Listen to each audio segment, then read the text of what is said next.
Dikasih raja telur, terus dimandikan, dikasih minum, kasih minum. Dirajah di apanya? Fata'ala Allahul Malikul Haq, la ilaha illa. Ringan, alhamdulillah. Pusing nggak sekarang? Enggak, Mudah-mudahan Allah beri kebaikan. alhamdulillah. Dalam kehidupan kita pun diberi kemudahan. Amin. Selebihnya sholatnya jangan bolong. Ya. Dulu di rukyah tadi diapain aja? Dikasih raja telur, terus dimandikan, dikasih minum, kasih minum. Dirajah di apanya? Di tangannya. Iya. Ya, mudah-mudahan nanti kalau kita sudah istiqomah dalam bertaubat lah, memperbaiki diri gitu ya, insya Allah nanti kebaikan semua. Amin. Karena ini adalah awalan daripada diri kita komitmen untuk berubah. Iya. Gitu ya. Karena kalau nanti awal harapannya ini adalah akhir daripada semua masalahnya, terlalu mudah kalau begitu. Bismillahirrahmanirrahim. Assalamualaikum warahmatullahi wabarakatuh. Alhamdulillah. Sahabat sekalian, segala puji kita panjatkan kehadirat Allah yang telah memberikan kebaikan demi kebaikan kepada diri kita, yang senantiasa Allah tambah dalam setiap saatnya. Salawat serta salam semoga terlimpah curahkan kepada junjungan Nabi besar Muhammad SAW, yang kita berharap satu saat nanti mendapatkan syafaat daripada beliau. Baik, sahabat sekalian, di penjelasan yang singkat ini kita akan membahas tentang ruqyah syar'iyah. Ini ada seorang laki-laki yang katanya dia dahulu pernah diruqyah, tetapi kalau menurut kita ruqyahnya ini tidak menunjukkan ke ciri-ciri syar'iyah. Padahal beliau mengatakan ini katanya ruqyah. Nah, tetapi yang anehnya di dalam ruqyah ini, di dalam prakteknya beliau ini dikasih minum, kemudian dikasih telur yang ditulis-tulis huruf Arab, kemudian beliau tangannya pun dirajah, telapak tangannya dirajah atau ditulis-tulis pakai huruf Arab. Nah, setelah beliau diruqyah saat itu, yang katanya ruqyah, justru beliau ini sering mengalami hal-hal yang dirasa tidak nyaman. Ya, yang dirasa tidak nyaman, seperti sering mual ketika habis wudhu, kemudian sering tidak nyaman di area-area perutnya, kemudian jadi pemalas, kemudian bertambah lagi sering bermasalah dengan fisiknya. Nah, sahabat sekalian, di sini bukan berarti nanti setiap orang tidak boleh mengatakan yang dilakukan itu ruqyah. Boleh-boleh saja mengatakan ruqyah. Karena memang nanti ruqyah itu ada beberapa jenis. Ada ruqyah yang memang betul-betul syar'i. Ya. Yang kedua ada ruqyah yang memang bercampur aduk dengan sesuatu yang syirki. Ada pula nanti yang memang ada yang cuma tipu-tipu. Ya, bahkan pakai trik, pakai modus dan lain sebagainya. Misalkan nanti ketika Anda atau saudara Anda atau keluarga Anda pernah diruqyah, kemudian dia mengambil sebuah benda dari tubuh pasiennya, misalkan keluar paku, keluar batu, keluar apapun lah dari dalam tubuh pasiennya, maka ini nanti bisa jadi yang pertama, ini bisa jadi hanya tipu-tipuan, trik atau sulap, atau ya trik lah, gimmick kalau bahasa yang sering kita dengar ya.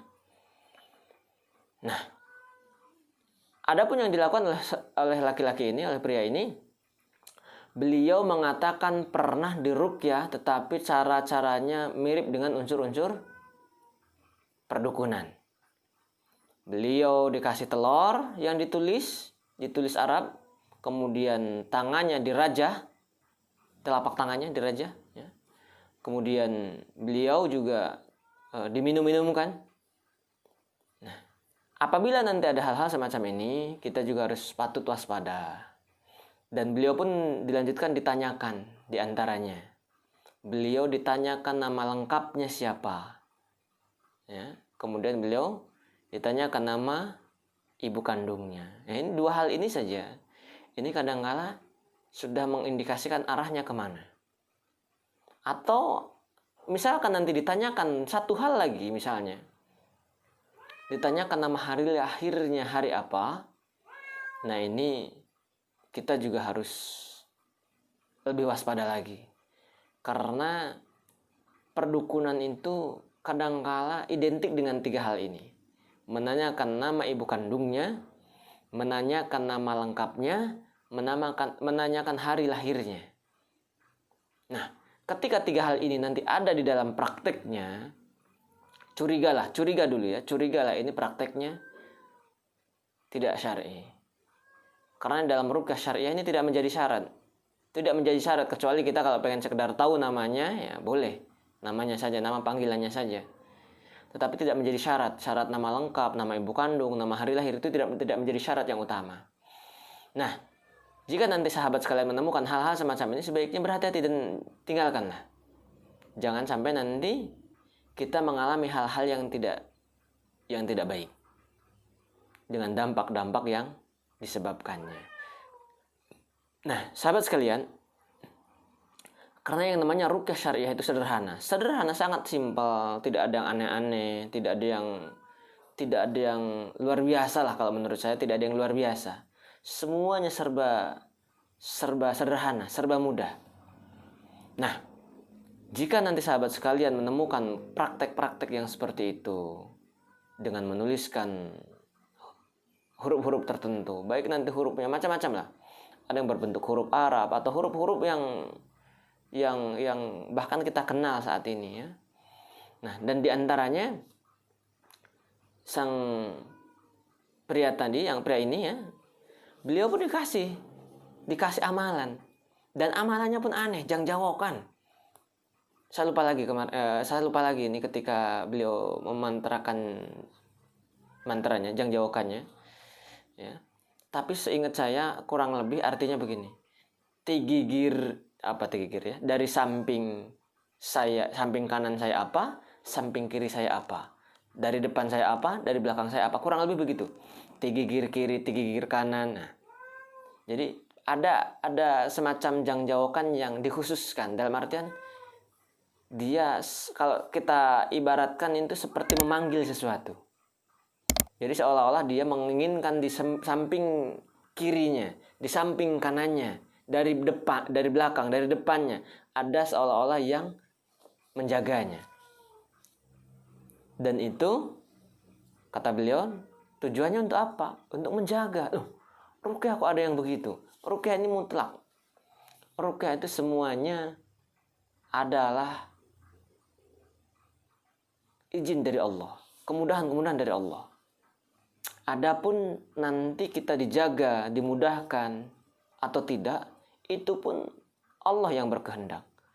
Termasuk nanti seandainya seseorang ini Allah izinkan tidak kena sihir, Allah yang menghendaki. Adapun seseorang ini jika nanti terkena sihir, Allah pula yang menghendaki. Adapun orang ini nanti orang ini sembuh, Allah pula yang menghendaki. Jadi tidak ada kekhususan. Ya, kekhususan misalkan mantra, kekhususan misalkan jampe. Jadi sekali lagi, ruqyah itu sederhana, simpel. Ya.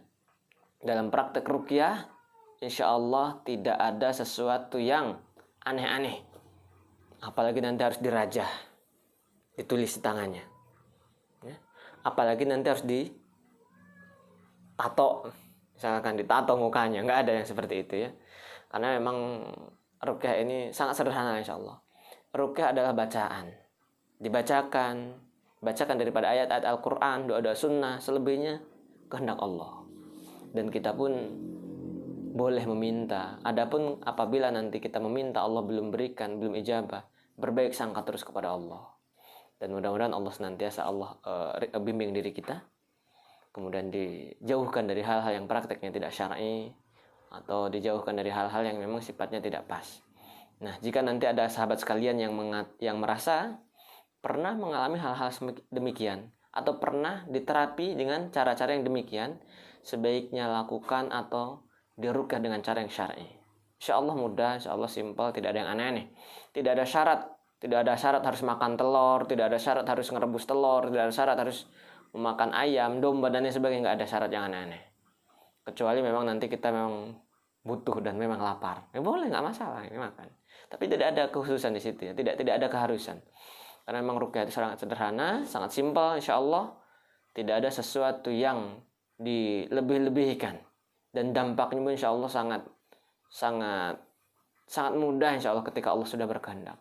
Tetapi yang jadi masalah, tugas kita nanti adalah memantaskan diri kita supaya Allah kehendaki diri kita, supaya Allah berkehendak atas diri kita, mengangkat setiap masalah dan keluhan diri kita.